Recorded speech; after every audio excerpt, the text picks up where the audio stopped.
Praise Lord, जय मसीह की। आप सभी को प्रभु यीशु मसीह के नाम से मैं स्वागत करता हूं और बधाई देता हूं मेरे प्रिय भाई बहनों को।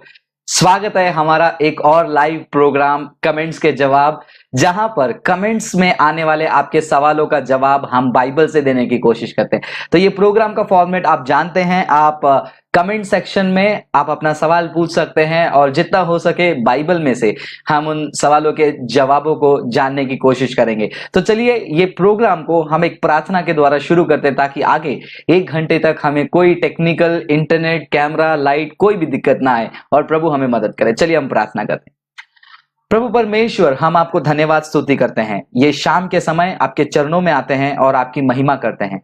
प्रभु आप महान हैं और आपका महान कार्य हमने हमारे जिंदगी में देखा है। प्रभु परमेश्वर, हमारे जीवन में जो अनेक सवाल हैं वो सारे सवालों का जवाब बाइबल में है और वो बाइबल में छिपे हुए वो जवाबों को जानने के लिए प्रभु हमारे हृदय को तैयार कीजिए, हमारे मनों को तैयार कीजिए और उस जवाब को स्वीकार करने के लिए हमारे हृदय को तैयार कीजिए। ये हमारी आपसे विनती है प्रभु, आप ऐसा कर रहे हैं, इसके लिए हम आपको करोड़ों धन्यवाद करते हैं। आज इस प्रोग्राम में भी आप जितने लोग हमसे जुड़ रहे हैं, जो सवाल पूछने जा रहे हैं, सीखने के उद्देश्य से पूछे, यदि कोई निंदा करने के उद्देश्य से पूछ रहा है, प्रभु उनके हृदय को आप जानते हैं और उनके हृदय में परिवर्तन लाने के लिए हम प्रार्थना करते हैं। आगे का समय आपके चरणों में सौंपते हैं।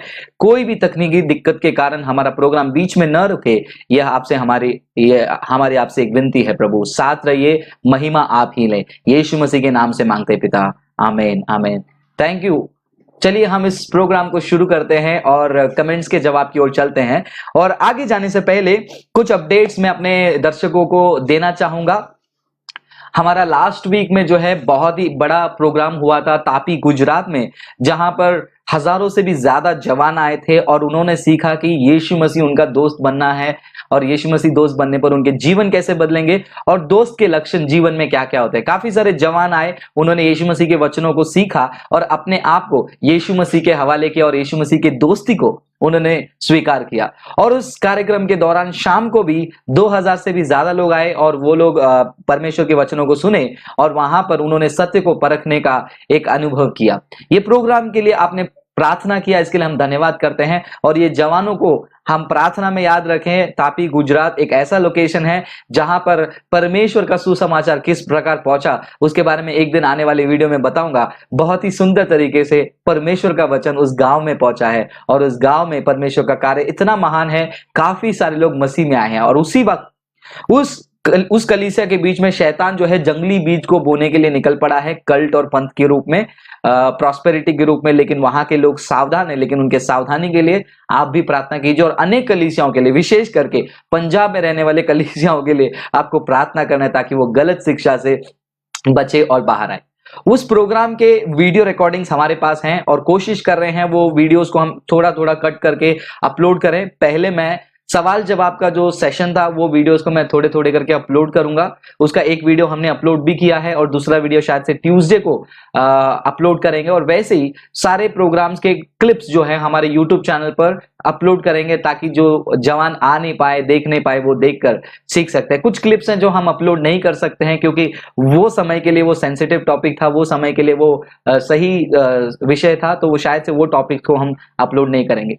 लगातार आप प्रार्थना करते रहिए और मैं कलीसियाओं से रिक्वेस्ट करूंगा कि जवानों की सभा, बच्चों की सभा ज्यादातर चलाइए और सेमिनार्स में ज्यादा फोकस कीजिए, क्योंकि प्रभु यीशु मसीह आने वाले हैं। उनके आगमन की तैयारी जो है कलीसिया हमें ही करनी है, एक दूसरे से बैर करके, वाद विवाद करके, एक दूसरे को ऊंचा नीचा करके नहीं, बल्कि एक उद्देश्य परमेश्वर का आगमन, उसके लिए हमें आगे बढ़ते जाना चाहिए। तो चलिए इस कार्यक्रम को हम कंटिन्यू करते हैं और आशा करते हैं कि ऑडियो क्वालिटी, वॉइस क्वालिटी सब सही है। करके वाद विवाद करके एक दूसरे, ओके, यस, मैं अपने ओर से भी चेक कर लिया हूं, ऑडियो क्वालिटी बिल्कुल सही है।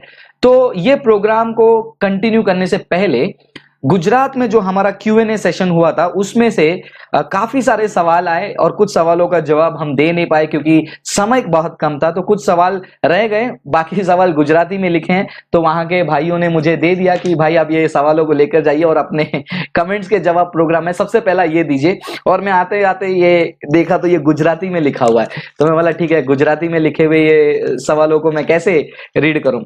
तो उसमें से सिर्फ एक हिंदी में मिला हुआ सवाल है मेरे पास, तो वो हिंदी के सवाल को मैं पढ़ता हूं और मैं जवाब देने की कोशिश करता हूं।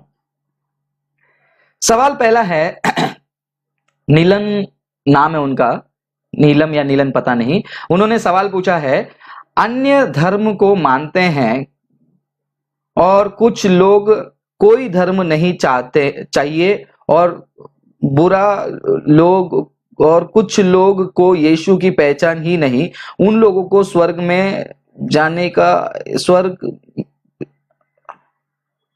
अच्छा, तो इनका सवाल मैं समझ नहीं पा रहा हूं। सवाल शायद से ये है कि जो लोग यीशु मसीह को नहीं मानते हैं, नहीं पहचानते और जो दूसरे धर्म को मानते हैं, क्या वो लोग स्वर्ग जाएंगे या नर्क जाएंगे? अगर ये सवाल है, अगर मैंने सही समझा है ये सवाल को, तो ये सवाल का जवाब मैं बहुत ही आसान तरीके से देना चाहूंगा।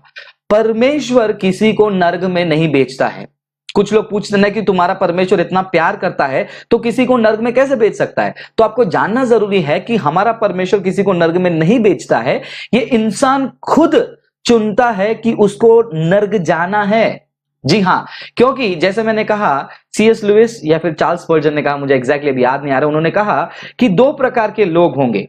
एक जो परमेश्वर के सामने घुटने टेकेंगे और कहेंगे, हे परमेश्वर तेरी इच्छा पूरी हो जाए, और दूसरे प्रकार के लोग होंगे जो परमेश्वर के सामने घुटने नहीं टिकाएंगे और उनको देखकर परमेश्वर कहेंगे कि तुम्हारी इच्छा और तुम्हारी मर्जी पूरी हो जाए। अंत में ये दोनों के साथ क्या होगा? जिन्होंने खुदा के सामने घुटना टेका और कहा कि तेरी मर्जी पूरी हो जाए, खुदा जिस स्थान में रहते हैं उनको वहां रहने का मौका मिलेगा और वो स्वर्ग है। और जिनको खुदा ने देखकर कहा कि तुम्हारी मर्जी पूरी हो जाए क्योंकि तुम मेरे सामने मेरे मर्जी को नहीं स्वीकारना चाहते हो, तो तुम्हारी मर्जी पूरी हो जाए, और खुदा से अलग एक जगह जो है नर्क है। तो इंसान खुद चुनता है कि मुझे यीशु नहीं चाहिए। तो जो लोग यीशु को नहीं जानते हैं उनको यीशु के बारे में आपको बताना है। और जो गांव में या फिर आदिवासी या फिर अफ्रीका, ऐसे कोई भी जंगलों में रहने वाले लोग, अगर उनके बारे में बात कर रहे हैं, परमेश्वर का वचन कहता है कि परमेश्वर की वाणी हर जगह पहुंचती है और परमेश्वर अपने सृष्टि के द्वारा बात करता है करके हम रोमियो की किताब में पढ़ते हैं, पहला अध्याय में। तो परमेश्वर सृष्टि के द्वारा और कई तरीकों से बात करता है।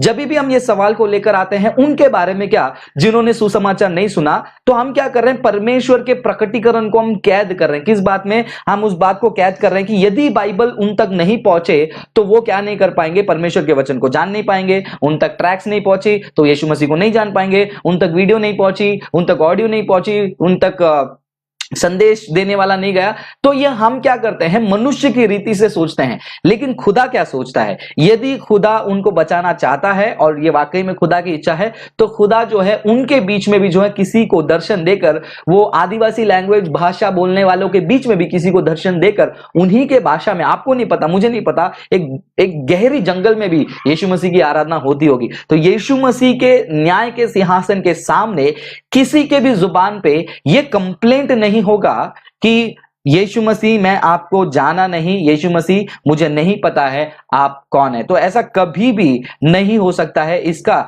गारंटी हम अच्छे से ले सकते हैं, क्योंकि परमेश्वर के चरित्र और एट्रीब्यूट के ऊपर सवाल आ जाएगा यदि परमेश्वर पार्शियलिटी करने लगा। तो जो लोग यीशु मसीह को नहीं जानते हैं वो यीशु मसीह को जानेंगे किसी ना किसी तरीके से, और जानकर भी जो दूसरे धर्म में है या फिर दूसरे विश्वास में है और यीशु मसीह को इनकार करते हैं कि यीशु मसीह मेरा उद्धार करता नहीं है, वो लोग खुद चुनते हैं उस मार्ग को, और वो मार्ग उन्हें परमेश्वर से दूर लेकर जाता है, और परमेश्वर से दूरी नर्क है करके बाइबल कहती है। कुछ लोग इसको हार्श कहते हैं, हार्श नहीं है, ये सत्य है। और ये सत्य का सबूत क्या है?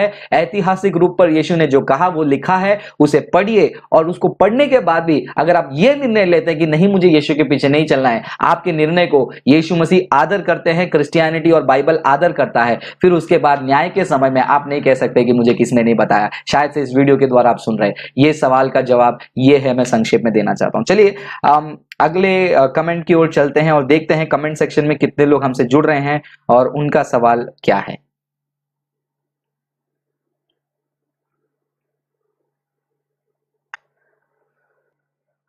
अभिषेक भाई का एक सवाल है, परमेश्वर जब कहते हैं मूसा से I am who I am, और यही यीशु ने भी कहा था if you don't believe I am he you die in your sin, तो मेरा सवाल है मूसा से किसने बोला था, पिता ने या पुत्र ने? बहुत अच्छा सवाल है।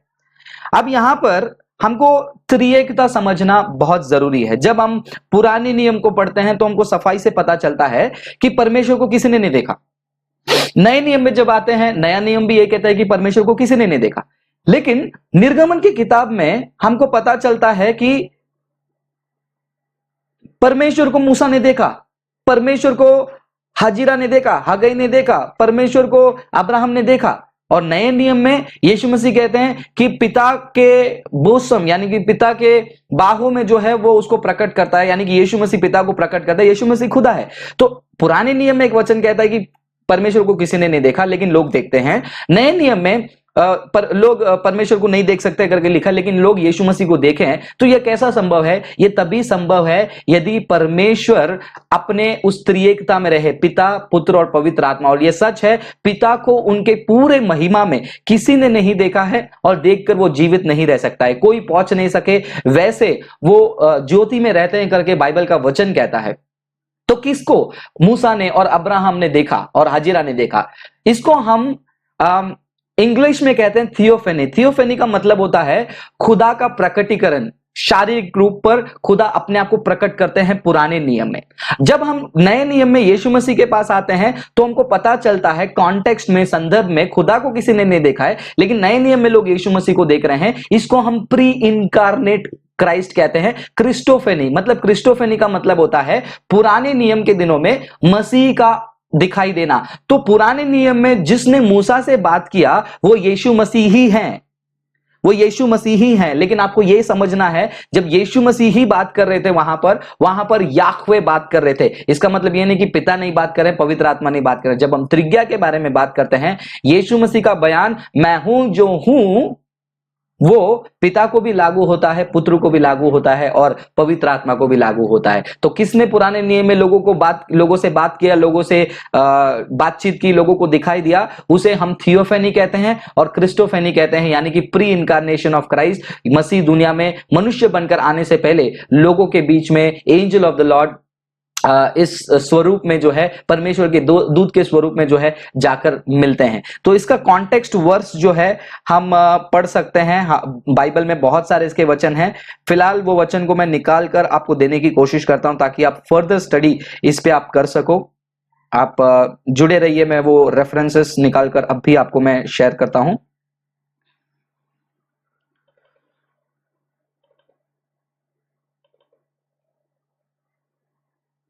ओके, सो रेफरेंसेस में आपको मैं देना चाहूंगा कुछ ये सारे वचन। निर्गमन की किताब 3 अध्याय 2 वचन, 4 वचन, 16वां वचन और 14वां वचन। जब ये सीक्वेंस में आपको पढ़ेंगे आपको पता चलेगा कि निर्गमन 3 अध्याय 2 वचन में परमेश्वर का दूत जो है उस जलते हुए उस बुश में जो है यीशु मूसा को दिखाई देते हैं। और फिर 4वां वचन कहता है कि परमेश्वर ने, खुदा ने, यहोवा ने वहां से बुलाया। और उसके बाद हमको ये सवाल पूछना है कि वो स्वर्गदूत ने बात किया या फिर खुदा ने बात किया। लेकिन जब हम पढ़ते हैं बाइबल में कई बार यहोवा का दूत या फिर खुदा का दूत लिखा गया है, कॉन्टेक्स्ट में हमको समझना है कि वो खुदा ही बात कर रहे हैं। इसको हम थियोफेनी और क्रिस्टोफेनी कहते हैं। निर्गमन 3:16 में, 14 में आप पढ़ सकते हो। और इतना ही नहीं, आप उत्पत्ति की किताब 16वां अध्याय वचन 9, 10 और 13 ये पढ़ सकते हैं, आपको पता चलेगा। आप उत्पत्ति की किताब 22वां अध्याय वचन 10 से लेकर 12,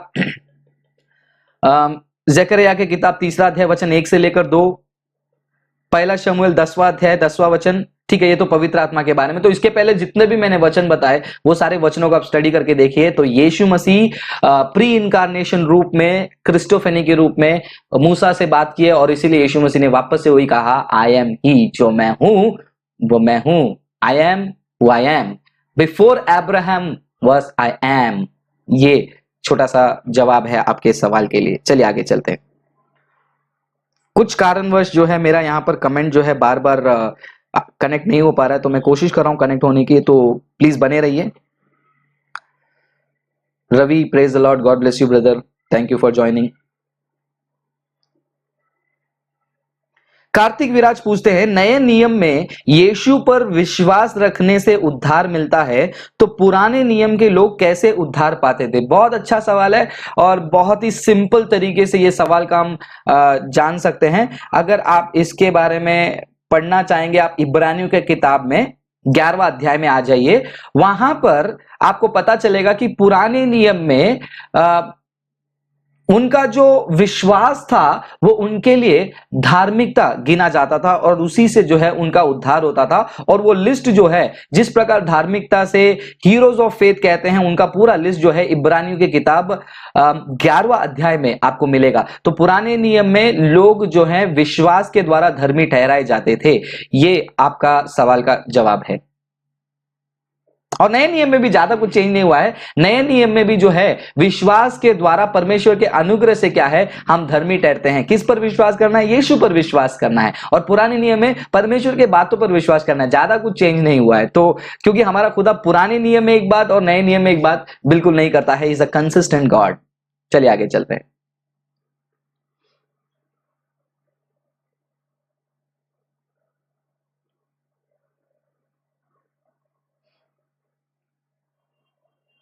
प्रतीक पूछते हैं how to fill in Holy Spirit, पवित्र आत्मा में कैसे बनना है। यदि आपने यीशु मसीह को स्वीकार किया है तो यीशु मसीह कहते हैं कि मैं जाता हूं और तुम्हारे लिए पवित्र आत्मा को भेजूंगा। तो पवित्र आत्मा आ चुके हैं पेंतेकोस्त के दिन में। यदि आपने यीशु मसीह को स्वीकार किया है, पवित्र आत्मा आपके अंदर आ गए हैं। ये गलत सोच है कि पवित्र आत्मा आपके ऊपर उतरेंगे तो आप यहां वहां गिरेंगे, आप उलट पुलट होंगे, आप जोर जोर से चिल्लाएंगे, आपको जोर जोर से हंसी आएगी। ऐसा नहीं होता है। पवित्र आत्मा आपके अंदर आ जाते हैं जैसे आपने यीशु मसीह को स्वीकार किया है। ये typical charismatic point of view से देखा जाएगा तो ऐसा होता है कि पवित्र आत्मा आना मतलब आप जोर जोर से चिल्लाओगे, अन्य भाषा बोलोगे। वो सारे चिन्ह नहीं है पवित्र आत्मा के। पवित्र आत्मा आने से आपकी जिंदगी बदलती है, आपकी बोली बदलती है, आपका जीवन, आपका बात करने का तरीका, चलने का तरीका, सब कुछ बदल जाता है। ये फर्क आपको देखना है। यदि ये फर्क आपके जीवन में दिख रहा है तो आप जान सकते हो कि पवित्र आत्मा आपको भर रहे हैं। पवित्र आत्मा की भरपूरी जिंदगी की बदलावट लेकर आती है।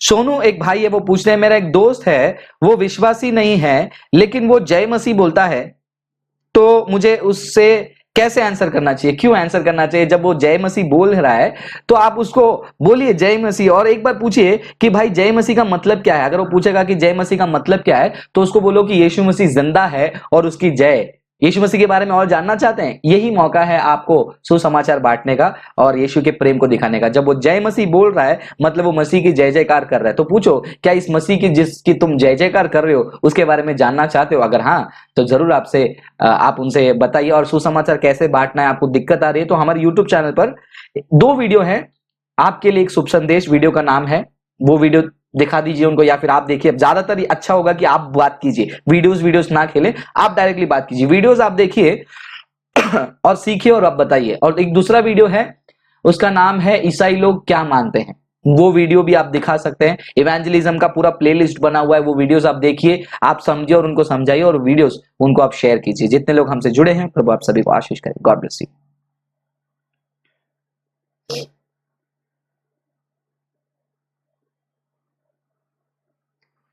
विकास पूछते हैं चाइना का क्रिस्टीन के बारे में बताइए कि पूर्वी चमकती बिजली क्या है। ब्रदर इसके ऊपर हमने एक ऑलरेडी वीडियो बनाया है सबूत के साथ, हमारे यूट्यूब चैनल पर है। और हैरानी वाली बात क्या है, बहुत सारे क्रिश्चियन भाई कमेंट सेक्शन में पूछ रहे हैं कि तुम्हें किसने हक दिया या फिर तुम्हें किसने ये बोला कि इसको पंथ ये गलत है। जब मैंने उस वीडियो में आपको एविडेंस के साथ बताया कि एक औरत है शांगबिंग के नाम पे, 1991 में पति और पत्नी मिलकर दोनों एक नया चर्च चालू करते हैं, और वो औरत कहती है कि मैं मसीह हूं, मैं मसीह की स्त्री स्वरूप हूं। और इतना सबूत देने के बाद, मर्डर वाला वीडियो सीसीटीवी दिखाने के बाद भी कुछ क्रिश्चियन भाई कमेंट में लड़ाई कर रहे हैं। वो बोलते हैं कि ये सब झूठ है, आप गलत प्रचार कर रहे हो और वो सही है। तो किस प्रकार शैतान माइंड को वॉश करता है यह आप लाइव हमारे कमेंट सेक्शन में देख पाएंगे। हमारे वीडियोस में किस प्रकार ये पंथ लोगों के दिलों में दिमागों में घुसकर उनको परमेश्वर से दूर लेकर जा रहा है। और लोग कहते हैं कि फ्रांसिस भाई तुमको बाइबल नहीं पता है, तुमको ज्ञान नहीं है। मैं स्कॉलर नहीं हूं, मुझे ज्यादा बाइबल नहीं पता है, चलिए मानता हूं इस बात को, मैं उतना बड़ा स्कॉलर नहीं हूं, लेकिन जितना बाइबल के आधार पर मैंने वीडियो एविडेंस प्रोवाइड किया है फिर भी लोग उसको रिजेक्ट करते हैं और उसके बाद कहते हैं कि हमको पता है। शैतान बहुत चालाक है, उसकी चालाकी पहचानना एक परमेश्वर का अनुग्रह है। उस अनुग्रह के लिए प्रार्थना कीजिए। Pray for this grace from God which will help you to discern what is good and what is bad, what is bad, what is good, what is right and what is wrong. Many people miss it. बहुत सारे लोग इसको miss कर देते हैं। Christianity में इसकी बहुत कमी है, सही और गलत अच्छा और बुरा को परखने का ज्ञान, अनुग्रह परमेश्वर से आप मांगिए, नहीं तो हर प्रचारक आप स्वीकार करते ही जाओगे। आप आगे चलते हैं।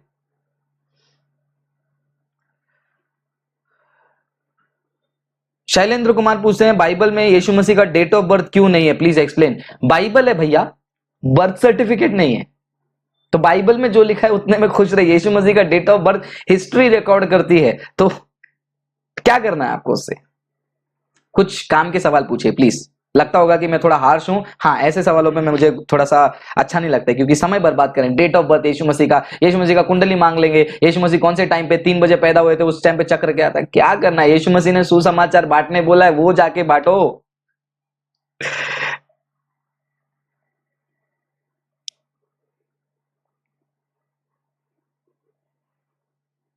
चलिए रमेश माली, नहीं ब्रदर मैं आपका कमेंट नहीं पढ़ा, शायद से ऊपर चला गया, तो एक बार फिर से आप टाइप कीजिए, शायद से इस बार देखने मिले, क्योंकि आप खुद देख रहे हो ना किस प्रकार कमेंट भाग रहे हैं, तो मेरे पकड़ में आ रही है, उन कमेंट को मैं पकड़ के आंसर करने की कोशिश कर रहा हूं।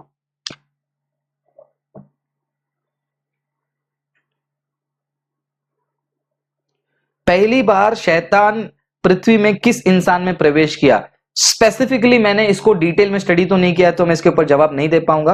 लेकिन अगर आप पूछ लेंगे पहली बार शैतान ने किस मनुष्य के मनो को बहलाया, तो आदम और हवा पर अच्छे से जानते हैं, फिर उसके बाद काइन।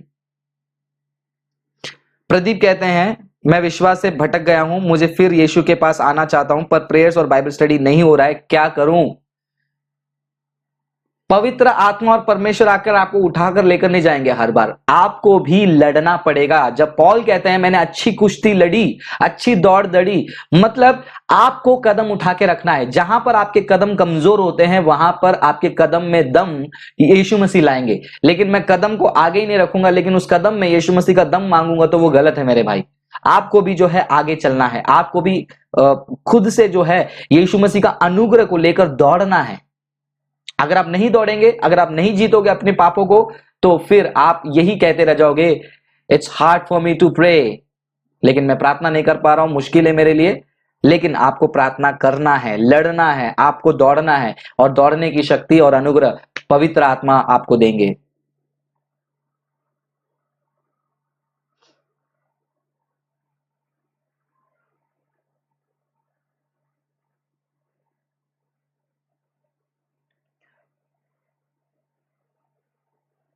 मोसेस रोजारियो पूछते हैं क्या जजमेंट ऑलरेडी हुआ है, कैसे हुआ है ब्रदर, कहां से हुआ है, यीशु मसीह का लौटना कहां पर हुआ है, तो जजमेंट कहां से होगा। ये विलियम मिलर जैसे लोग हैं जो 1844 में थे, जिन्होंने 7 डे एडवेंटिज्म शुरू किया, उनके हिसाब से 1844 में जो है जजमेंट शुरू हो गया है। लेकिन बाइबल ये बात को नहीं कहती। प्लीज बाइबल पढ़िए, और सारे भाई बहनों से मेरा यही रिक्वेस्ट है कि कृपा करके बाइबल पढ़िए। बाइबल आप नहीं पढ़ रहे हैं, इसीलिए लोग आपको भटका रहे हैं। कुछ लोग यूट्यूब पर तनुश्री दत्ता कर रहे हैं। क्या करना है आपको, कौन सेलिब्रिटी ने यीशु को एक्सेप्ट किया, नया न्यूज देखा आपने, क्या हुआ। यीशु मसीह में आपसे नाराज हूं। और हमारे क्रिश्चियन भाई यूट्यूब चैनल पर व्यूज बढ़ाना है, तनुश्री दत्ता ने यीशु मसीह को स्वीकार किया। भैया यूट्यूब में आपका व्यू बनाने का धंधा छोड़ दीजिए, आप वचन के ऊपर ध्यान दीजिए, सुसमाचार बांटिए। कौन सा सेलिब्रिटी ने यीशु मसीह को स्वीकार किया, उसको बड़ा क्यों करना है। आपके गली में किसी ने यीशु मसीह को स्वीकार किया होगा, उसका वीडियो कभी डाला आपने। सेलिब्रिटी के पीछे भागना है। कोई बड़ा आदमी यीशु मसीह को, वो भी इंसान है, उसका भी व्यक्तिगत जीवन है, वो जैसा एक्सेप्ट कर रहा है नहीं कर रहा है उसको करने दो। तनुश्री दत्ता बहुत सारे यूट्यूब चैनल चिल्लम चिल्ली कर रहे थे, क्या हो गया फाइनली। तो जो मुख्य बात है उस मुख्य बात पर आपको ध्यान देना है, और मुख्य बात पर ध्यान तब जाएगा जब आपका ध्यान यहां पर है। तुम्हारा हृदय वहीं पर होगा, तुम्हारा धन जहां पर होगा। यदि तुम्हारा धन ये है, तुम्हारा हृदय यहां पर रहेगा। लेकिन धन कहां है, संसार के ऊपर। बापरे, जॉन अब्राहम, तनुश्री दत्ता, इन्होंने ये कर दिया, उन्होंने वो कर दिया, यीशु मसीह का नाम ले लिया, ये प्लेयर ने, क्या करना है, उनका जीवन है, करने दो। उनके लिए प्रार्थना करो व्यक्तिगत रूप में, उनके नाम से यूट्यूब में वीडियोस मत बनाओ। लेकिन परमेश्वर ने जो काम दिया है, वचन वचन वचन सुसमाचार, ये करो। Do that, that is what is more important in today's world.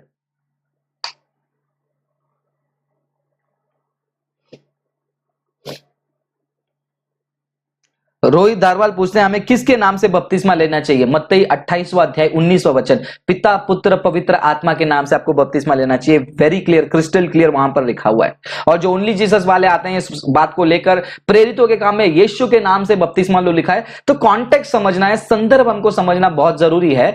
जब पुराने नियम में दाऊद कहते हैं कि मैं जीवित परमेश्वर के नाम से आता हूं, तो क्या दाऊद का नाम जीवित परमेश्वर हो गया? अगर कोई कहता है कि मैं भारत सरकार के नाम से आपके पास आता हूं, तो क्या इसका मतलब मेरा नाम भारत सरकार हो गया? नहीं, राइट। जब मैं कहता हूं जीवित परमेश्वर के नाम से आता हूं या फिर भारत सरकार के नाम से आता हूं, तो मैं उस अधिकार को दिखा रहा हूं। तो जब यीशु मसीह ने कहा, बपतिस्मा का फॉर्मूला क्लियरली बताया, प्रेरितों के काम में यहूदियों के बीच में पहले भी बपतिस्मा हुआ करता था, जिसको प्रोसेलिटाइजेशन कहते हैं। प्रोसेलिटाइजेशन का मतलब क्या होता है? एक गैर यहूदी को, अगर किसी को उसको यहूदी बनना है, तो वो यहूदी लोग भी बपतिस्मा देते थे। तो यहूदी लोग जानते हैं उस समय में कि एक प्रकार का बपतिस्मा होता था। तब जाकर जब यूहन्ना बपतिस्मा देने वाले ने बपतिस्मा की बात की, लोग आकर शॉक होकर, सरप्राइज होकर, ये क्या पानी में डुबा रहे? नहीं कहा, वो लाइन से आकर बपतिस्मा ले रहे थे, क्योंकि उनको बपतिस्मा का अंदाजा था।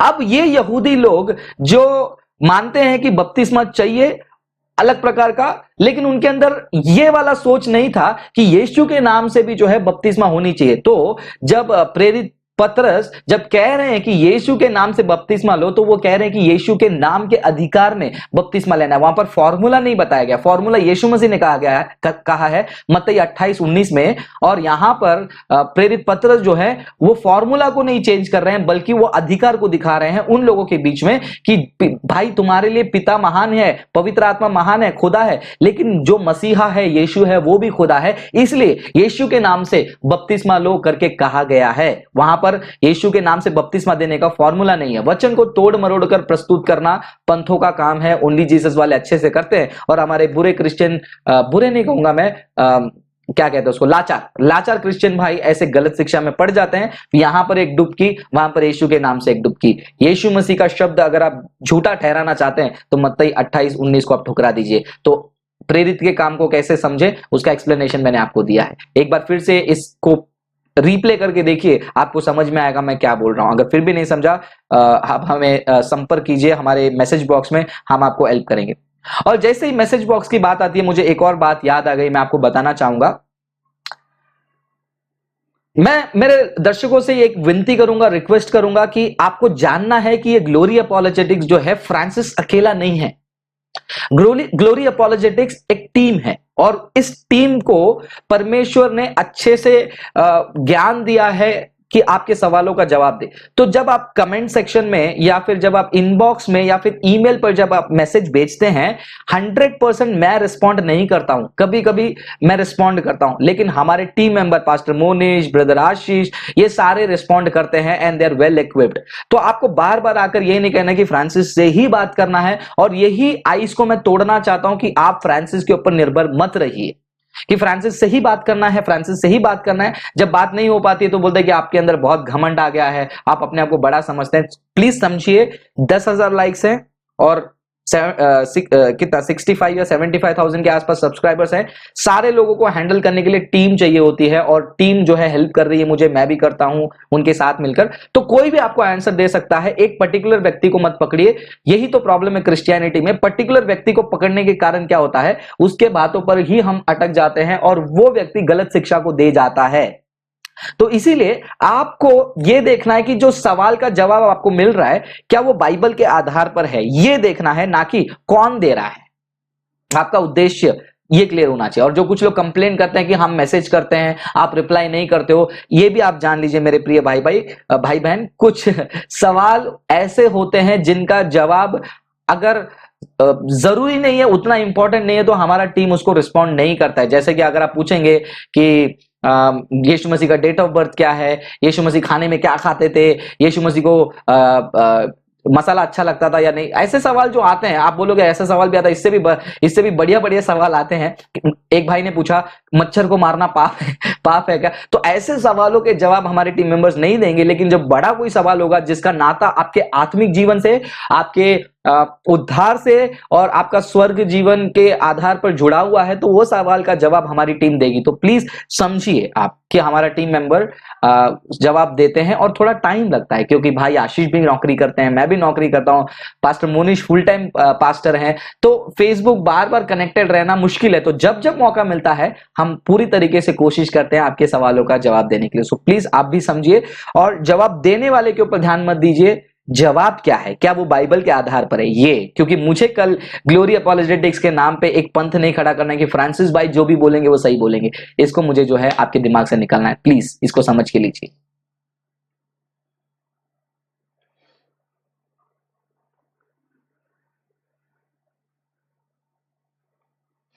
गुरु पूछते हैं क्या हर विश्वासी बपतिस्मा दे सकता है, अगर हाँ तो लोग सिर्फ पास्टर से ही बपतिस्मा क्यों लेते हैं? पहले सवाल का जवाब है ना।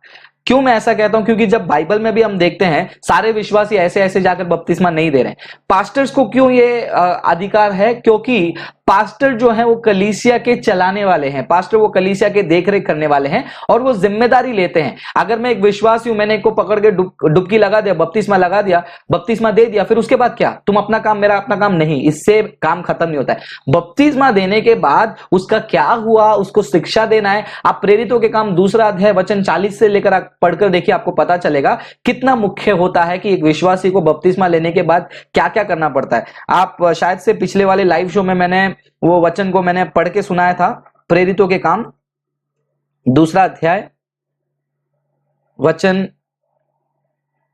40 से लेकर 47 तक पढ़कर देखिए, आपको पता चलेगा कि विश्वासी की यात्रा कैसी होती है। तो इसमें जो है पास्टर का बहुत बड़ा मुख्य दान होता है, जैसे कि टीचिंग, फेलोशिप, रोटी तोड़ना, है ना, प्रार्थना में लवलीन रहना, ये सारे चीजें जो हैं चर्च में होती है और ये पास्टर ही कर सकते हैं। विश्वासी भी कर सकते हैं। कब कर सकते हैं? जब उनके पास कोई विकल्प ना हो, तब।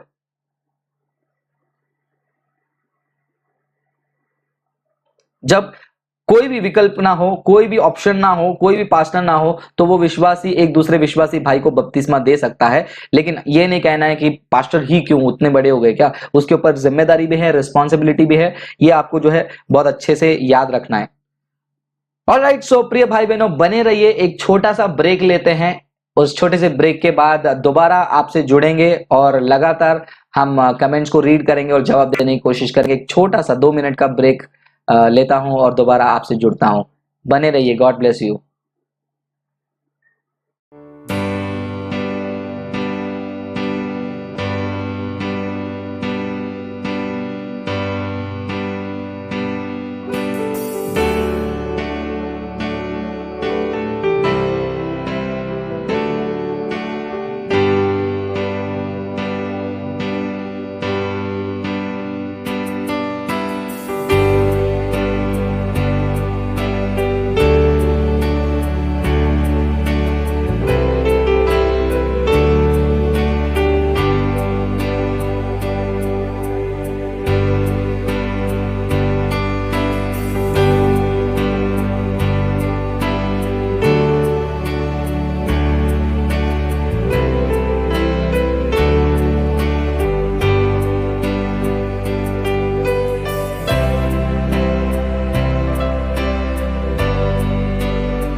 वेलकम बैक, स्वागत है आप सभी का हमारे लाइव प्रोग्राम कमेंट्स के जवाब में। और जितने भाई बहन हमसे जुड़े हैं, आप सभी को प्रभु आशीष करे और आशा करते हैं कि आपको आपका जो सवाल है उसका जवाब बाइबल से मिल रहा है और आप आशीषित हो रहे हैं। तो ज्यादातर आप इस वीडियोस को शेयर कीजिए और हमारे यूट्यूब चैनल को सब्सक्राइब कीजिए, क्योंकि हमारे यूट्यूब चैनल पर जनवरी एंड तक बैन लगा हुआ है लाइव स्ट्रीम के लिए।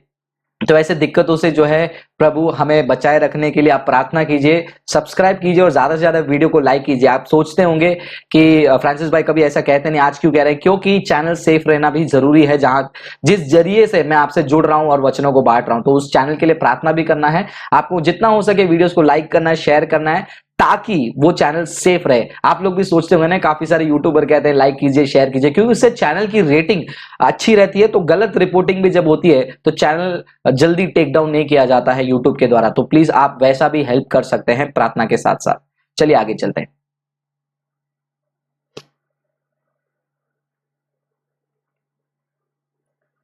चलिए कुछ और कमेंट्स है वो हम देखते हैं।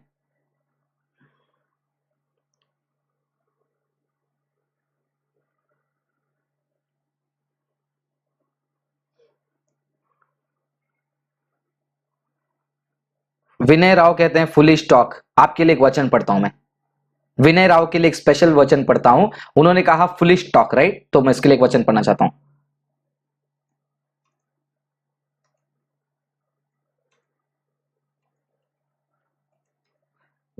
भाई विनय राव फुल स्टॉक आप कहते हैं, तो आपके लिए बाइबल देखिए क्या कहता है। पहला कुरिन्थियों की किताब, पहला अध्याय, 18 वचन, first Corinthian chapter 1 verse number 18। Internet में फ्री में बाइबल है, जाके देखिए। For the message of the cross is foolishness to those who are perishing, but to us who are being saved it is the power of God.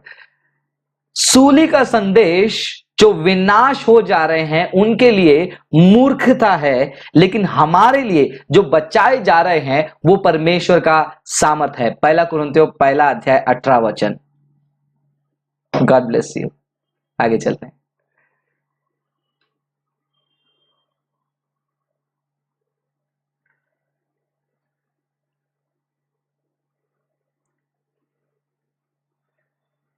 शीतल गायकवाड़ का एक सवाल है, praise the Lord, Halloween क्या है और कुछ क्रिश्चियंस इसको क्यों मनाते हैं? कुछ क्रिश्चियंस जो हैं क्रिश्चियंस नहीं है, इसीलिए वो हैलोवीन नहीं, दिवाली, रक्षाबंधन सब कुछ मना लेते हैं। तो हैलोवीन जो है वो शैतान जैसा कॉस्ट्यूम बनाते हैं मरे हुए लोगों के लिए। एक प्रथा है जो हमको फॉलो नहीं करना है, लेकिन काफी लोग फॉलो करते हैं। क्रिश्चियन घरों में, उनके व्हाट्सएप प्रोफाइल में, फेसबुक पेज में मस्त एकदम हेलोवीन पार्टी क्रिश्चियन घरों में, क्योंकि बाइबल का ज्ञान नहीं है। बाइबल का ज्ञान क्या करना है? बाइबल का ज्ञान से कुछ मिलने नहीं वाला है। हेलोवीन पार्टी से मजा आता है ना उनको। ये सारे क्रिश्चियन जो हैं वो हैं जिनको पता नहीं कि उनका विश्वास क्या है। बस मम्मी पापा क्रिश्चियन है, मैं भी क्रिश्चियन हूं, उस विश्वास में कंटिन्यू करने वाले अंधविश्वासी है क्रिश्चियनिटी में भी। रोहित पूछते हैं परमेश्वर यहोवा और अल्लाह क्या एक है? बिल्कुल नहीं। यहोवा और अल्लाह दोनों अलग अलग हैं। उसके कम से कम 10 कारणों को हमने पेश किया हुआ है। हमारे YouTube चैनल पर जाइए, अल्लाह और यहोवा क्या दोनों एक है? शायद से वीडियो का नाम यही है। आप इस्लाम का जो प्लेलिस्ट है उसमें जाइए, अल्लाह और यहोवा के ऊपर ये वीडियो है। 10 कारण मैंने दिया है साबित करते हुए कि अल्लाह और यहोवा दोनों अलग अलग हैं।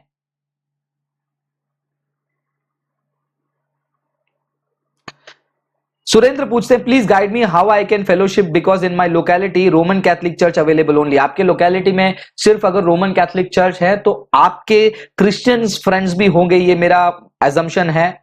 अगर हाँ, तो उन क्रिश्चियन फ्रेंड्स के साथ हफ्ते में शाम को एक बार मिलिए, उनके साथ बैठिए, प्रार्थना कीजिए, बाइबल ओपन कीजिए, स्टडी कीजिए। खुद का प्रार्थना ग्रुप आप शुरू कर सकते हैं। फेलोशिप उसी को कहते हैं। फेलोशिप सिर्फ चर्च में ही नहीं, फेलोशिप आप जिस झुंड के साथ बैठकर परमेश्वर की महिमा, परमेश्वर के बातों को स्टडी करना और परमेश्वर की गहरी बातों को जानने की इच्छा रखते हो और प्रार्थना और स्तुति करते हो, वो भी फेलोशिप होता है। आप उसे कर सकते हो अपने दोस्तों के साथ। चलिए कुछ और कमेंट की ओर चलते हैं।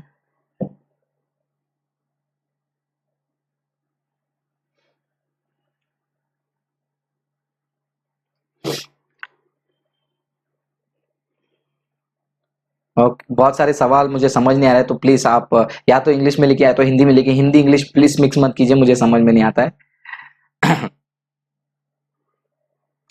Praise the Lord brother, Wilson भाई का एक सवाल है।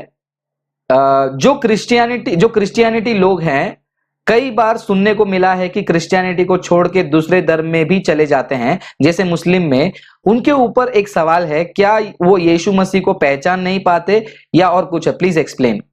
बहुत अच्छा सवाल है ब्रदर। यीशु मसीह एक खुदा है, ये जानकारी रखना अलग बात होता है, लेकिन यीशु मसीह कौन है ये जानना बहुत जरूरी है। बहुत सारे क्रिश्चियन, जैसे अभी मैंने 2 मिनट पहले बताया, बहुत सारे क्रिश्चियन सिर्फ क्रिश्चियन हैं अंधविश्वासी के रूप में। मेरे मम्मी पापा क्रिश्चियन है तो मैं भी क्रिश्चियन हूं, मेरे माता पिता क्रिश्चियन है इसलिए मैं भी जो है मसीह को मानता हूं। तो ऐसे क्रिश्चियन जो है विश्वास में ज्यादा देर तक खड़े नहीं रह पाते हैं, और दुनिया की जो है बहकती हुई शिक्षा, एफिसियों की किताब में हम पढ़ते हैं, उस शिक्षा में क्या कहते हैं, भटक कर चले जाते हैं। मैं वो वचन को आपको पढ़ के सुनाना चाहूंगा।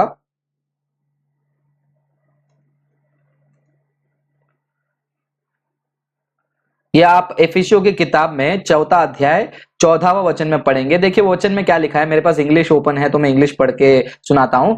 Then we will no longer be infants, अभी हम बच्चे नहीं रहेंगे, tossed back and forth by the waves and blown here and there by every wind of teaching and by the cunning and craftiness of people in their deceitful scheming। इफिसियों की किताब 4वां अध्याय 14वां वचन जो कहता है, बच्चों के समान नहीं रहना है, क्योंकि वो झूठे शिक्षा के हवा में, झोंके में यहां वहां क्या करते हैं, वो झूलाए जाते हैं और यहां वहां कूदते रहते हैं, क्योंकि वो अभी तक आत्मिक जीवन में इन्फेंट्स हैं, पैदा हुए बच्चे हैं, आत्मिक जीवन में उन्नति वो नहीं कर पाते हैं, इसलिए इंसान के धोखा देने वाली शिक्षा को मानकर विश्वास से भटक जाते हैं।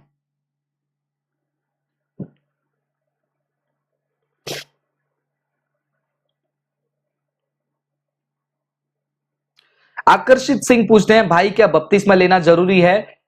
यह सवाल का जवाब मैं 2 भाग में देना चाहता हूं। पहला भाग, जी हां, बपतिस्मा लेना बहुत जरूरी है। क्यों? क्योंकि यीशु मसीह ने कहा है मत्ती 28:19 में। अगर हम नहीं ले रहे हैं, हम यीशु मसीह के आज्ञा को इनकार कर रहे हैं और यीशु मसीह का मजाक कर रहे हैं। दूसरा, बपतिस्मा लेना जरूरी है या नहीं, उसमें एक स्टेटमेंट ऐड करता हूं, उद्धार पाने के लिए क्या बपतिस्मा जरूरी है? नहीं, उद्धार पाने के लिए बपतिस्मा का कोई नाता नहीं है। उद्धार पाने के बाद उसका प्रोक्लेमेशन, उसका प्रकटीकरण और लोगों को बताना कि मैं मसीह बन गया हूं, इसलिए बपतिस्मा होता है। तो यदि आपका सवाल है क्या बपतिस्मा लेना जरूरी है, जी हां लेना जरूरी है। यदि आपका सवाल है क्या बपतिस्मा लेने से मुझे स्वर्ग मिलेगी, कुछ लोग कहते हैं ना कि तुम्हारा बीमारी चंगा हो जाएगा, बपतिस्मा ले लो। कुछ कलीसिया में तुम्हारा बीमारी ठीक नहीं होता है। क्यों ठीक नहीं होता है? अभी तक तुमने बपतिस्मा नहीं लिया है। बपतिस्मा आपको चंगाई नहीं देती है, बपतिस्मा आपको उद्धार नहीं देती है। बपतिस्मा सिर्फ एक चिन्ह है बाहरी रूप का कि आपने यीशु मसीह को खुदा स्वीकारा है, बस दैट्स इट। तो कुछ कलीसिया में बोलते ना कि आपका जीवन में बहुत प्रॉब्लम है, बपतिस्मा ले लो ठीक हो जाएगा। झूठे प्रचारक और झूठी शिक्षा, सावधान कलीसिया इसी बात में रहनी चाहिए। जब तक ये गलत शिक्षा के और सही शिक्षा के बीच का वो अंतर नहीं पहचान पाते हैं, तब तक क्रिश्चियनिटी में ऐसे गलत शिक्षाएं बढ़ती रहेंगी, झूठे प्रचारक बढ़ते रहेंगे और झूठी शिक्षाएं कलीसिया में लोगों को दबाती रहेंगी।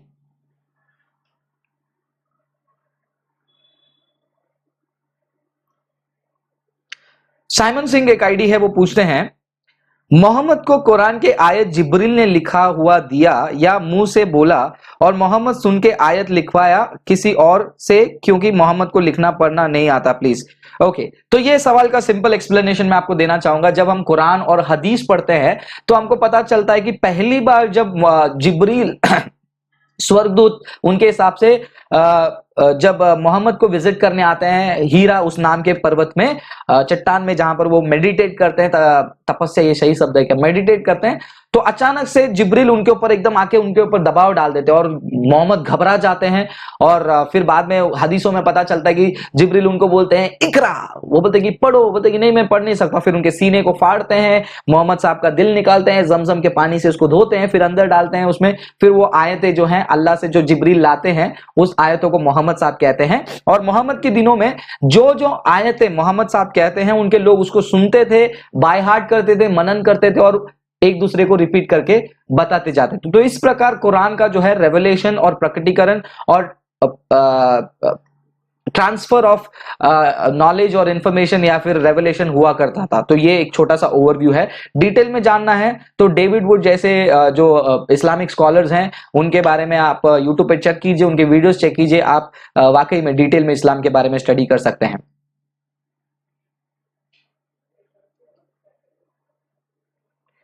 उकीरडे योगेश पूछते हैं, क्या पौलुस पुराना नियम मानता था? मेरा आपसे पहला सवाल यह है, क्या आपने एक बार बाइबल पढ़ा है?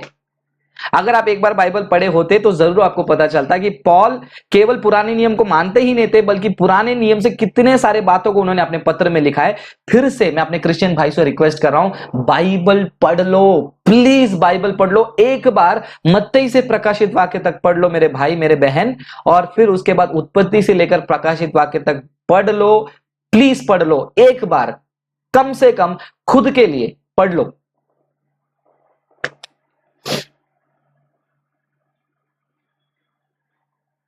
Thank you Rohit, God bless you.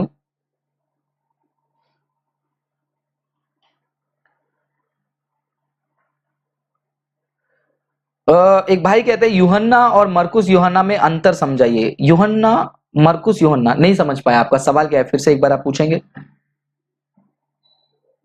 मरकुस भांबल एक आइडिया पूछते हैं कि बपतिस्मा लेना पानी में डुब के लेना सही है या पानी छिड़क कर सही है। ओके, तो यहां पर दो सवाल है, इसका जवाब मैंने पिछले लाइव शो में दिया था, लेकिन फिर भी ये सवाल आया है, तो फिर भी मैं सवाल का जवाब संक्षेप में देने की कोशिश करता हूं। दो सवाल है यहां पर, बपतिस्मा कैसे लेना है, डूब कर या छिड़क कर लेना। ओके, एक ही सवाल है, डूब कर लेना है या छिड़क कर लेना है।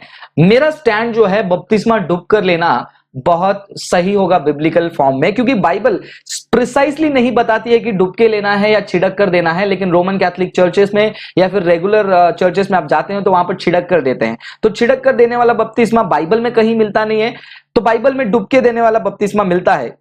और डुबके देने वाले बपतिस्मा में कुछ ना कुछ बिब्लिकल लॉजिक बनता है, वो वचनों को मैं पढ़ के दिखाना चाहूंगा। आप बने रहिए वीडियो में, मैं आपको बताता हूं।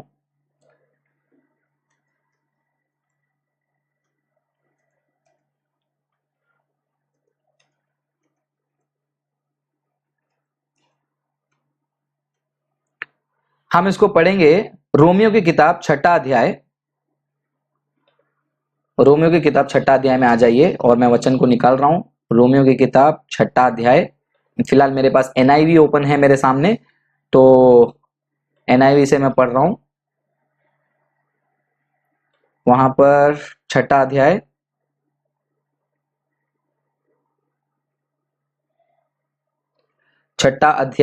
वचन आप 4 से पढ़ेंगे। तीसरा वचन से पढ़ते हैं, और don't you know that all of us who were baptized into Christ Jesus were baptized into death, we were therefore buried with him through baptism. बपतिस्मा के द्वारा हम दफनाए गए हैं into death, in order that just as Christ was raised from the dead through the glory of the Father, we too may live a new life। तो यहां पर ये वचन को जब हम पढ़ते हैं तो पता चलता है कि जिस प्रकार मसीह दफनाया गया, वैसे हम भी दफनाए जाते हैं पाप के लिए, और जब ऐसा यीशु मसीह नया जीवन देने के लिए जी उठा, हम भी जो है नया जीवन पाते। तो कहीं ना कहीं बपतिस्मा का ये सिग्निफिकेंस हमको बाइबल में दिखता है कि पानी में डूबना, दफनाए जाना, मतलब पानी हमारे ऊपर आ जाना। जब हम बाहर उठते हैं, जैसा मसीह पुनरुत्थान से उठा नया जीवन पाकर, हम भी वो पानी से बाहर आते समय नया जीवन हमको मिलता है। तो ये वचनों को आप पढ़िए, रोमियो की किताब 6ठा अध्याय को आप घर पे जाकर आप पढ़ के देखिए। और एक और वचन मैं आपको बताता हूं,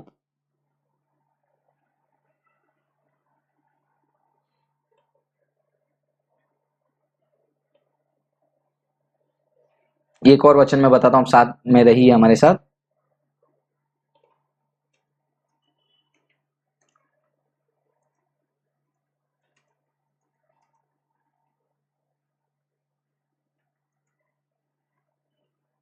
वचन मैं इमीडिएटली रिकलेक्ट नहीं कर पा रहा हूं, इसलिए मैं चेक कर रहा हूं। ठीक है, अभी फिलहाल आप इसी को स्टडी कीजिए, क्योंकि इसके ऊपर ज्यादा समय मैं बिताना नहीं चाहता हूं। रोमियो की किताब 6ठा अध्याय आप पढ़िए, आपको पता चलेगा कि बपतिस्मा डूब के लेने का सिग्निफिकेंस हमको जो है बाइबल में मिलती है, छिड़कने का नहीं मिलता है। और बच्चों को बपतिस्मा देना कंप्लीट नो नो है बाइबल में। बपतिस्मा लेने का एक तरीका है, पहले सुसमाचार को स्वीकार करो, फिर आप चेला बनो, फिर पिता पुत्र पवित्र आत्मा के नाम से बपतिस्मा होती है। यही फॉर्मूला मत्ती 28:19 में आपको मिलेगा। 28वां अध्याय 19वां वचन। जी हाँ। जगेश्वर पूछते हैं, is it wrong to have pictures of Jesus? क्या यीशु मसीह का पिक्चर रखना गलत है? बिल्कुल गलत है, क्योंकि कोई नहीं जानता कि यीशु मसीह कैसे दिखते हैं, तो उनके पिक्चर को रखकर हम उनके सामने हाथ क्यों जोड़े? इस एक प्रकार का मूर्ति पूजा भी है। पैशन ऑफ क्राइस्ट वाले वीडियो को या फिर पैशन ऑफ क्राइस्ट वाले पिक्चर को भी लोग छाप कर उसके सामने मोमबत्ती जलाते, प्रार्थना करते हैं, बिल्कुल गलत है, वो एक्टर है।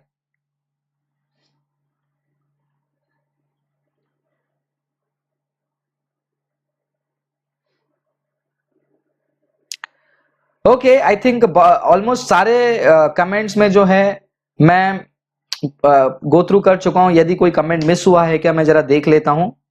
कुछ कमेंट्स को जो है मैं आपको कह रहा हूं कि मैं रीड नहीं कर रहा हूं जानबूझकर, क्योंकि वो भाई या फिर वो बहन जो हमारे टीम के साथ लड़ाई करते हैं और कहते हैं कि आप हमारा टाइम वेस्ट करते हो, आपको आंसर नहीं देने आता है, तो वैसे सवालों का जवाब मैं नहीं दे रहा हूं। क्यों नहीं दे रहा? आप बोलेंगे कि फ्रांसिस भाई आपको तो माफ करना चाहिए।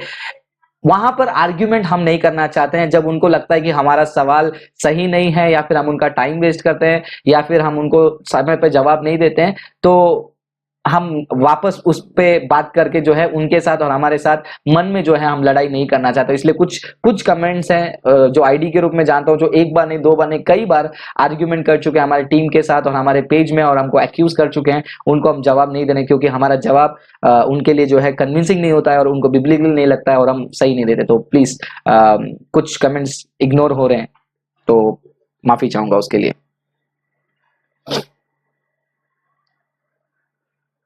ओके, अगर यीशु मैरी के द्वारा जन्म लिया तो कैसे निष्पाप हो सकता है? कॉज मैरी भी तो उस आदम की ही जेनरेशन की थी जिसमें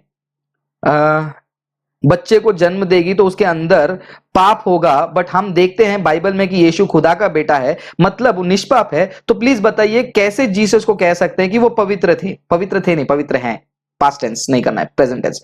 तो सुरेंद्र, आपके सवाल का जवाब यह है, यदि यीशु मसीह शारीरिक संबंध के द्वारा जन्मे होते तो वाकई में उनके अंदर वो पाप का स्वभाव आ जाता था, क्योंकि जब शारीरिक संबंध में बच्चा जन्मता है तो उसमें माता पिता का जो जेनेटिक्स, माता पिता का जीन, माता पिता का क्रोमोसोम्स वगैरह आता है। और उतना ही नहीं, साइंटिफिक के अलावा स्पिरिचुअली भी जो है वो पाप उसमें आ जाता है। यहीं पर खुदा का निर्णय था कि यीशु मसीह जो है कुंवारी के पेट में जन्म लेंगे। तो जैसा साधारण बच्चा जन्म लेता होगा तो वो साधारण बच्चा बिल्कुल उस पाप को लेकर ही जो है पैदा होगा। लेकिन यीशु मसीह पवित्र आत्मा के द्वारा मरियम के कोख में वो प्रवेश किए। वो उत्पन्न नहीं हुए, वो प्रवेश किए और प्रवेश करके वहां पर वो सिर्फ एक जगह था यीशु मसीह को उस बालक का पोशाक करने के लिए, संभालने के लिए और उनके जरूरतों को, न्यूट्रिशन के लिए वो सिर्फ एक जगह था। मरियम का पेट एक सिर्फ जगह था जो एक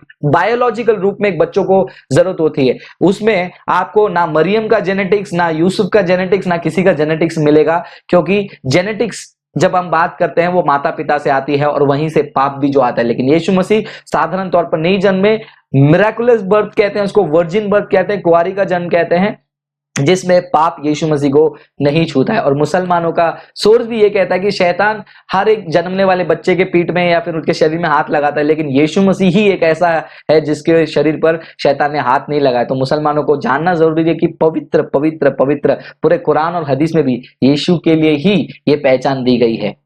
तो सोचिए। तो ये सवाल है आपका और ये छोटा सा जवाब है मेरा।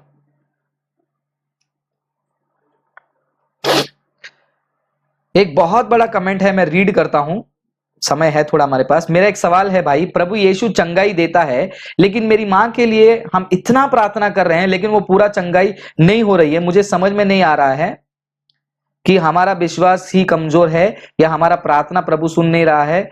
हम प्रभु में विश्वास होकर 4 साल हो गया है, लेकिन विश्वास जब से करने लगे प्रभु में तो बहुत बदलावा हुआ है। पहले मेरे मॉम को महीने में 1 या 2 बार हॉस्पिटल लेना पड़ता था, लेकिन अभी नहीं, और बहुत बदलावट है। लेकिन क्यों मेरी मॉम को यीशु मसीह ने पूरा चंगाई नहीं किया? ओके, बहुत बार हमारे प्रार्थनाओं का जवाब नहीं मिलता है, इसका मतलब ये नहीं है कि परमेश्वर आपके प्रार्थना को नहीं सुनता है। ये आपको अच्छे से ध्यान देना है। क्यों मैं ऐसा कह रहा हूं? क्योंकि पॉल की जिंदगी को जरा देखिए।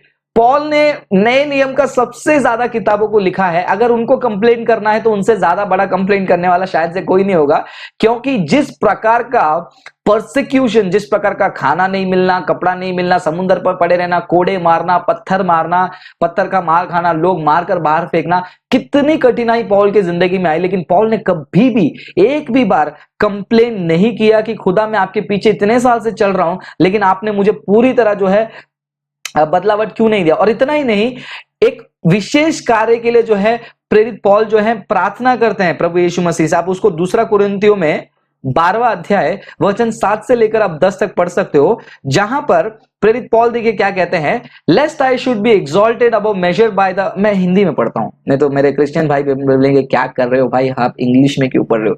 चलिए हिंदी में पढ़ता हूं इसको, हिंदी हिंदी हिंदी, हाँ जी हिंदी मिल गया, अरे ये रहा हिंदी। दूसरा कुरिन्थियों 12वां अध्याय वचन 7 से लेकर 10, भाई ध्यान से सुनिए, और सारे वो भाई ध्यान से सुनिए जिनको लगता है कि प्रभु मेरा प्रार्थना नहीं सुन रहा है। परमेश्वर के उत्तम दास, पापा जी नहीं, हमारे प्रेरित पॉल, जिन्होंने खुद अपने आप को कभी पापा नहीं कहवाया और लोग उनको पापा नहीं कहते थे, आज तो जमाना बदल गया, खैर टॉपिक पे आते हैं, उनके जीवन को देखिए।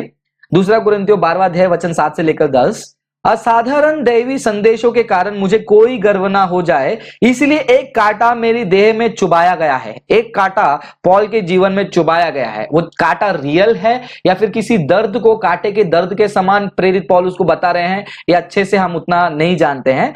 आगे देखिए, जो शैतान का दूत है वो मुझे दुखता रहता है, प्रेरित पॉल को दुखता रहता है ताकि मुझे बहुत अधिक घमंड ना हो जाए। कांटे की इस समस्या के बारे में मैंने प्रभु से 3 बार प्रार्थना की है कि वह इस कांटे को मुझसे निकाल ले। प्रेरित पॉल प्रार्थना कर रहे हैं कि भाई यीशु मसीह मैं प्रार्थना कर रहा हूं 3 बार कि ये कांटा मुझसे आप निकाल दो। 9वां वचन, किंतु उसने मुझसे कह दिया है, यीशु मसीह ने कह दिया है, तेरे लिए मेरा अनुग्रह पर्याप्त है, क्योंकि निर्बलता में ही मेरी शक्ति सबसे अधिक होती है। इसलिए मैं अपनी निर्बलता पर प्रसन्नता के साथ गर्व करता हूं, ताकि मसीह की शक्ति मुझ में रहे। इस प्रकार मसीह की ओर से मैं अपनी निर्बलताओं, अपमानों, कठिनाइयों, यातनाओं और बाधाओं में आनंद लेता हूं, क्योंकि जब मैं निर्बल होता हूं तभी शक्तिशाली होता हूं। तो देखिए प्रेरित पौल ने क्या कहा, इस वचन को अध्ययन कीजिए अपने मां के साथ बैठकर परिवार के सहित। दूसरा कुरिन्थियों 12वां अध्याय वचन 7 से लेकर 10। परमेश्वर प्रार्थना सुनते हैं, लेकिन कई बार परमेश्वर जवाब नहीं देते हैं। उसका कारण क्या होता है? कारण नंबर 1, शायद से वो सही समय ना होगा। कारण नंबर 2, ये जैसे पॉल के जीवन में आप देख रहे हो सकता है आपके मां के जीवन में या फिर आपके परिवार के जीवन में ये एक कार्य हो सकता है जिसके द्वारा परमेश्वर अपने कुछ कार्य को सिखाना चाहते हैं। लेकिन मैंने बहुत सारे लोगों को देखा है, चंगाई लेते समय वो यीशु पर पूरा भरोसा करते हैं और चंगाई लेने के बाद वो पीछे हट जाते हैं। तो यीशु मसीह जानते भी हैं किसको चंगाई देना है, किसको चंगाई नहीं देना है। तो आपको क्लैरिटी के साथ ये पॉइंट को समझना मेरे भाई। यीशु मसीह प्रार्थना सुनते हैं, लेकिन वो जवाब तब देते हैं जब सही समय होगा, और जवाब कब नहीं देते हैं, या तो सही समय नहीं है या तो पॉल की जिंदगी का एक घटना है। वैसे आपके जीवन में, आपके परिवार में, आपके माता पिता के जीवन में होता होगा, इसीलिए नहीं, इसीलिए वो दूर नहीं करते होंगे। और तीसरा, ऐसा नहीं है, ऐसा ना हो कि हम प्रार्थना करें और उसका जवाब हमें नहीं मिले। हम प्रार्थना करते हैं, उसका जवाब हमको नहीं मिलता है। क्यों नहीं मिलता है? क्योंकि उस जवाब के बाद हमारी जिंदगी बदल जाती है। उसके लिए भी मैं रेफरेंस एक देता हूं, आप इसको पढ़ सकते हैं याकूब के किताब में, जेम्स चैप्टर 4 वर्स नंबर 3 में। वहां पर देखिए क्या लिखा है, when you ask you do not receive। जब तुम मांगते हो तुम्हें मिलता नहीं है, because you ask with wrong motives that you may spend what you get on your pleasure। तुम प्रार्थना करते हो, तुम्हें मिलता नहीं क्योंकि तुम्हारा इंटेंशन, तुम्हारा मोटिव गलत हो सकता है। अब मैं ये नहीं कह रहा हूं कि आपके माता पिता के लिए, उनके चंगाई के लिए प्रार्थना करना गलत मोटिव है। मैं संभावना बता रहा हूं क्या क्या संभावना हो सकती है आपके प्रार्थना का जवाब नहीं मिलने का। आशा करता हूं ये सवाल का जवाब आप समझ पाए हैं, नहीं तो फिर से रिप्ले करके देखिए, समझने में आसानी होगी। God bless you. चलिए हमारा समय हो गया है, एक और 2 कमेंट देखते हैं और उसके बाद इस कार्यक्रम को हम समाप्त करते हैं।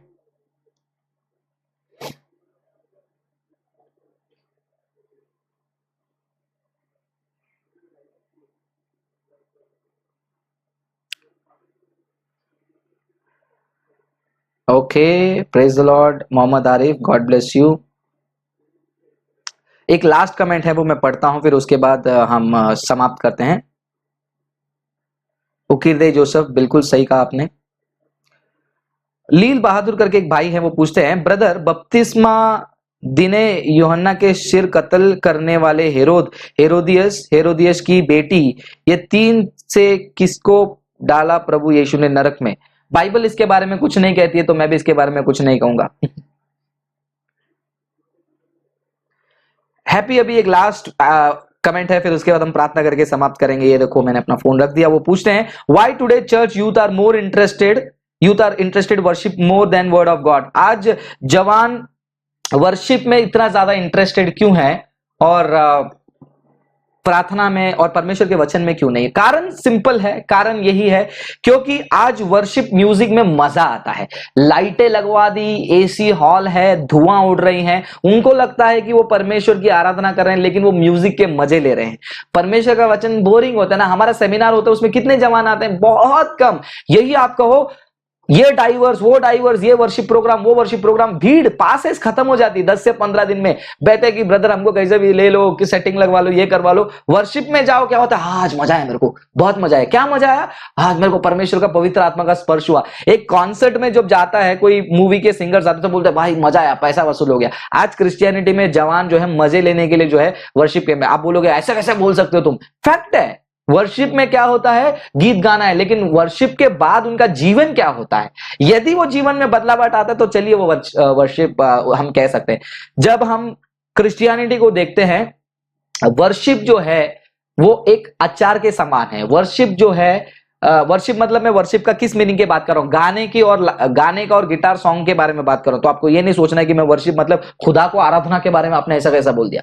वर्शिप सिंगिंग वगैरह जो है वो एक अचार और एक नमक के समान है, जो खाने में टेस्ट लेकर आती है। लेकिन आप नमक को और अचार को खा नहीं सकते हो, जलाब हो जाएगा, पेट खराब हो जाएगा। आज क्रिश्चियनिटी में यही हो रहा है। नमक को और अचार को जो खाने में टेस्ट ऐड करती है, उसको खाए जा रहे हैं। इसलिए क्रिश्चियनिटी में इतना लोगों को इंटेलेक्चुअल लूज मोशन हुआ है। कोई भी आए धोखा में ले और चले जाते हैं। कहते हैं यूहन्ना पतमोस जगह में अभी भी जिंदा है, फार्म हाउस मिल जाएगा आपको, ये मिल जाएगी आपको, वो मिल जाएगा, आप 4 रुपए डालो 400 रुपए मिल जाएगा। क्यों? क्योंकि एंटरटेन में घुसे हुए जवान मजा आता है, वचन में मजा नहीं आता ना, बोर हो जाता है। इसीलिए जवान बहुत इंटरेस्टेड है वर्शिप जैसे मीटिंग में। तो चलिए मेरे प्रिय भाई बहनों, आज हमारा समय समाप्त हो गया है और धन्यवाद कहना चाहूंगा जितने भी लोग हमसे जुड़े थे इस लाइव प्रोग्राम में। आप सभी को प्रभु आशीष करे, और जितने लोग इस लाइव प्रोग्राम को बाद में देखेंगे उनको भी प्रभु आशीष करे, और जितने लोग इसको यूट्यूब पर देखने वाले हैं उनको भी प्रभु आशीष करे। लगातार ग्लोरी अपॉलोजेटिक्स मिनिस्ट्री के लिए प्रार्थना करते रहिए। हमारे चैनल को सब्सक्राइब जरूर कीजिए। जीए रीजनल को आप सब्सक्राइब कीजिए, क्योंकि 70,000 से भी लोग, आई थिंक 60,000, हाँ 75,000 के आसपास हमारे मेन चैनल में है। उसके 50% भी जो है हमारे जीए रीजनल में नहीं है। क्यों मैं ये बार बार कह रहा हूं? इनकेस हमारा मेन चैनल चला गया तो आपके पास बैकअप नहीं है। हमारे पास एक चैनल बैकअप है, उस चैनल को आप सब्सक्राइब कीजिए ताकि कंटिन्यूअस वीडियोस आपको मिलते रहे। और फेसबुक पेज को भी शेयर कीजिए, लाइक कीजिए, ताकि दोनों चले जाए। कम से कम यहां से हम आपके साथ जुड़ सकते हैं। तो ऐसे ही हमारे लिए प्रार्थना करते रहिए, और बहुत सारे वीडियोस आएंगे, बहुत सारे लाइव शोज होंगे। उसके लिए आप भी व्यक्तिगत रूप में पूरे टीम को याद कीजिए और प्रभु से मांगते रहिए कि प्रभु ग्लोरी अपॉलोजेटिक्स टीम को भी जो है आप सामर्थ दीजिए, ताकत दीजिए और ज्ञान दीजिए, ताकि आपके गहरे वचनों को और आसान तरीके से लोगों तक पहुंचा सके। चलिए हम प्रार्थना करके समाप्त करते हैं। प्रभु परमेश्वर, हम आपको धन्यवाद करते हैं। इस रात के समय में आपके चरणों में आते हैं और आपकी महिमा करते हैं। पिछला 1 घंटा बिना कोई इंटरप्शन, बिना कोई दिक्कत के आप हमसे जुड़े रहें और आपने हमसे बातें किया, इसके लिए हम आपको करोड़ों धन्यवाद करते हैं। प्रभु परमेश्वर, जो जो सवाल आए, जो जो जवाब दिए गए, वो जवाब उनके जीवन में कार्य करे और जीवन में एक बदलावट लेकर आए, ताकि इनके द्वारा अनेक लोग भी उद्धार पाए। सारे भाई बहनों को मैं आशीष करता हूं। आपका आशीष और आपका अनुग्रह इनके साथ हमेशा बने रहे प्रभु, ताकि ये जब दुनिया में जाएंगे आपके लिए एक गवाही के रूप में बने रहे और दुनिया के इंटेलेक्चुअल अटैक सवालों का जवाब बाइबल से दे सके और साबित कर सके आप ही खुदा हो। सारा आदर गौरव महिमा आपको देते हैं, यीशु मसीह के नाम से मांगते पिता, आमीन आमीन। धन्यवाद, थैंक यू हमारे साथ जुड़े रहने के लिए। दोबारा ऐसे ही एक और लाइव प्रोग्राम या फिर वीडियो के द्वारा आपसे जुड़ेंगे। तब तक के लिए प्रार्थना में याद रखिए। God bless you, good night.